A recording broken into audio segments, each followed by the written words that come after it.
kick. Did you get that? In our modern media landscape, visual images constantly grab our attention. We process what we see instantly. Listening, on the other hand, is an acquired skill where we often get better over time. For quality audio recordings, there are professionals who, in an intricate way, understand how we listen. They are a combination of artist and technician, masters of gathering, creating, and blending sound. Vermont has a robust audio production scene, where technicians bring years of experience. Walter Westinghouse teaches at Champlain College in Burlington and has been an engineer for 10 years. Kind of take advantage or take charge of this. I got to mix Public Enemy at Higher Ground. Was probably in the first couple years that I worked there. I got to shake Chuck D's hand. Got to meet Waka Flocka Flame, got to shake his hand. In fact, many of the engineers we met are products of the music world, including some at Vermont Public Radio. I worked as assistant audio engineer in Quad Studios in Times Square for many years. This place was a gangster rap house, so I spent a lot of time there working on gangster rap, which wasn't necessarily my favorite kind of music, but it was an interesting place to work. I had the opportunity to work with Biggie Smalls for several months. No matter what the project, whether it's music, a voice recording, or a news story, it has to be recorded in the right room. We take the sound of our studios and our performance areas really critically. In this room, for instance, there are no parallel walls. It is, built on a suspended floor, so the floor doesn't vibrate from ground effects, trucks going by and things like that. And all of our rooms are pretty much designed like that. We have the F-16s flying over every day, and you can't even hear them from inside this space. Outside noise is one thing to consider, but all studios are built with different intentions, depending on what type of audio is recorded there. All the way down to the ground, there is absolutely no touching. There's like foam and insulation between each room, so they're all decoupled. Ceiling is pitched, it's got that like farmhouse barn kind of look to it, but all of the panels are dropped down and they're held by these springs that I think one company in Utah makes. It's like really specialized. Guilford Sound, near Brattleboro, is bigger than Meadowlark and looks more like other major studios you would find across the country. The whole front wall is built around those soffit speakers, and they translate really well, or at least I'm used to them. I like them. I like the way they sound. They're not exhausting. They're really easy to listen to.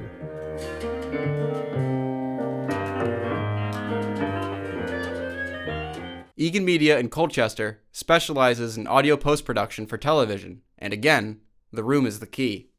So this is my fourth and final studio. There's so much math in this room. There's tuned Helmholtz resonating cabinets in each corner. I think there's 36 of them. There's tuned membrane traps using mass-loaded vinyl and in a sealed enclosure. There's I don't know how many cubic feet of Owens Corning 703 and 705. In other words, studio architecture can be complex, but the main purpose is to make something that's practical and looks good.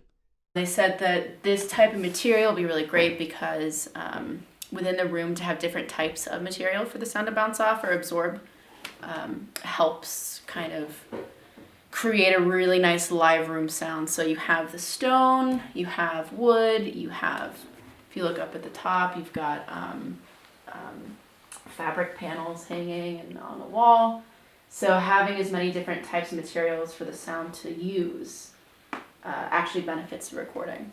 And it's just pretty. A room needs the right equipment. From headphones so the artist can hear themselves, to huge guitar amplifiers, engineers choose specific items for each performance. At first glance, recording studios look like they belong in science fiction movies, with all the knobs, dials, and meters, but some of the basics have never changed. And historically, one of the most important tools used in recording is the microphone. As I speak, the sound waves produced by my voice are transmitted through the air to the microphone, where these sound waves are converted to changes in an electric current. Microphones are not all the same. Different mics hear in different ways. Drums, guitar, and vocals all require specific types of mics and the particular placement to capture their distinct sounds. Here's an example of how big of a difference studio quality microphones make. Hi, I'm Brian Tone, professional voiceover actor, and I'm recording through an iPhone 6. Hi, I'm Brian Tone, professional voiceover actor, and I'm speaking to you through a GrooveTube's GT50 wide diaphragm condenser microphone. Once every audio element has been recorded well, the engineer then mixes those separate ingredients into a final product. To do that, they use equalization, or EQ, a way of tweaking the frequencies of every recording.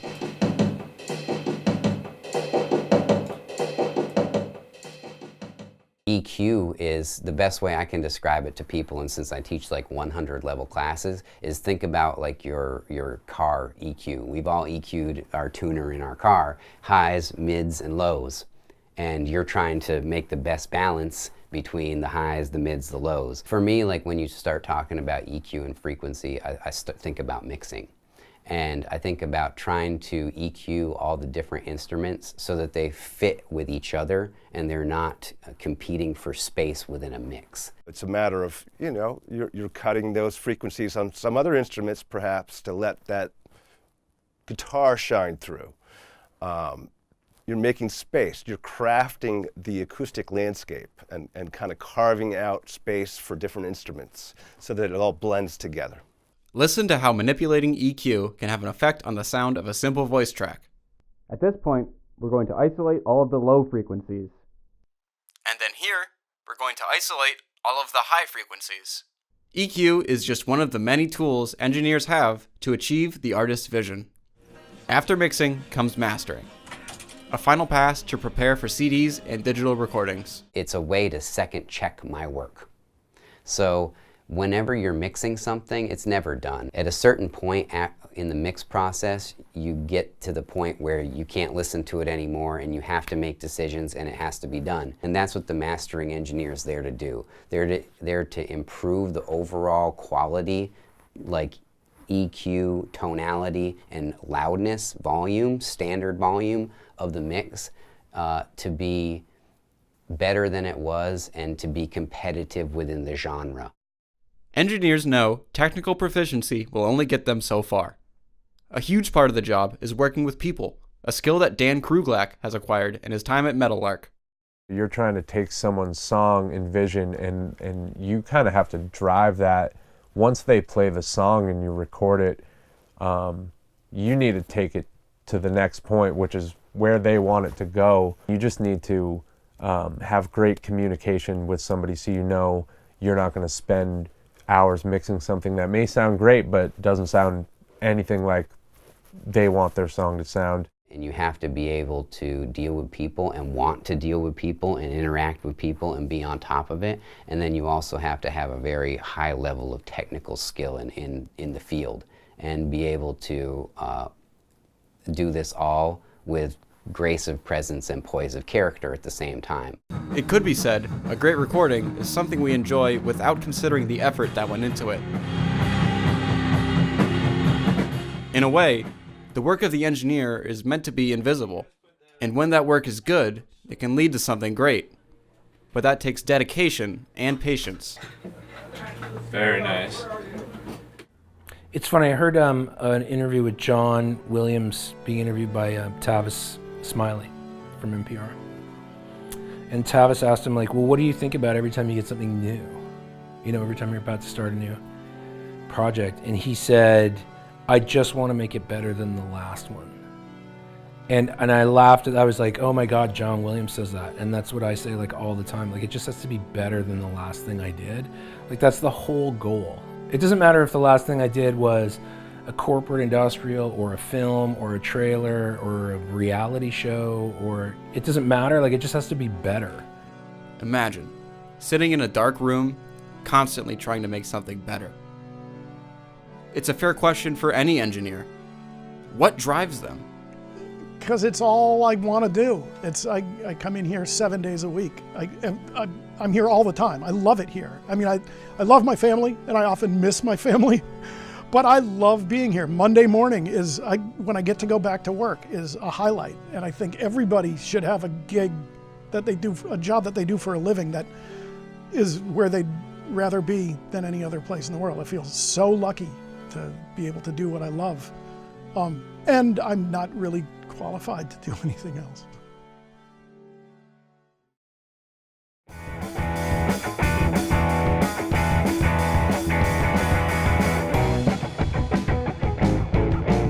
Do you mind giving us a clap? No. Thank you. Great. Dan, I guess Daniel Kruglack.